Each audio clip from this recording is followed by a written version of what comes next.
गेल्या 4 दिवसांपासून सुरू असलेल्या पावसामुळे मोठ्या प्रमाणावर झाडं सध्या पडत आहेत। राज्यामध्ये अनेक ठिकाणी दुर्घटना घडत आहेत, तर ठाण्यामध्ये सुद्धा झाडं आणि फांद्या पडण्याचं सत्र सुरूच आहे। यावरून ठाणे मनपा आयुक्त सौरभ राव यांनी अजब दावा केलाय। पडणाऱ्या झाडांना सोसायटी जबाबदार असल्याचा अजब आणि पोकळ दावा आयुक्त सौरभ राव यांनी केलाय। जी झाडं पडली आहेत त्यामध्ये जास्त संख्या ही सोसायटीच्या आवारातल्या झाडांची आहे, असं मनपा आयुक्तांनी म्हटलंय।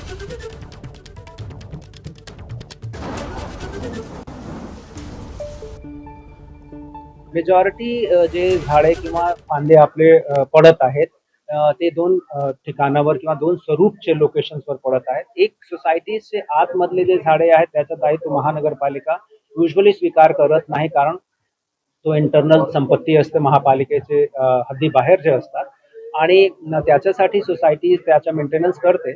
आणि ही जी घटना होत आहे त्यापैकी मेजॉरिटी तिथली आहे। मी असं म्हणत नाही की जे मेन रोडवर किंवा महानगरपालिकाच्या हद्दीत झाडं पडत नाही, निश्चितरित्या तिथे पडत आहेत।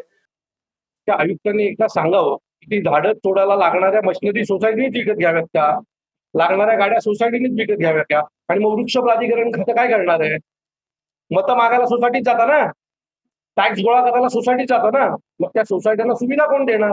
तुम्ही पाणी नीट देत नाही, तुम्ही रस्ते नीट देत नाही, तुम्ही ड्रेनेजची व्यवस्था नीट देत नाही, आता झाडं तुटली याची जबाबदारी सोसायटीची कशी असू शकते? मला असं वाटतं की त्या वृक्ष प्राधिकरण अधिकाऱ्याला वर्षोनवर्ष तुम्ही त्या जागेवर बसवलेल्या, त्याच्यावर कारवाई का नाही होत?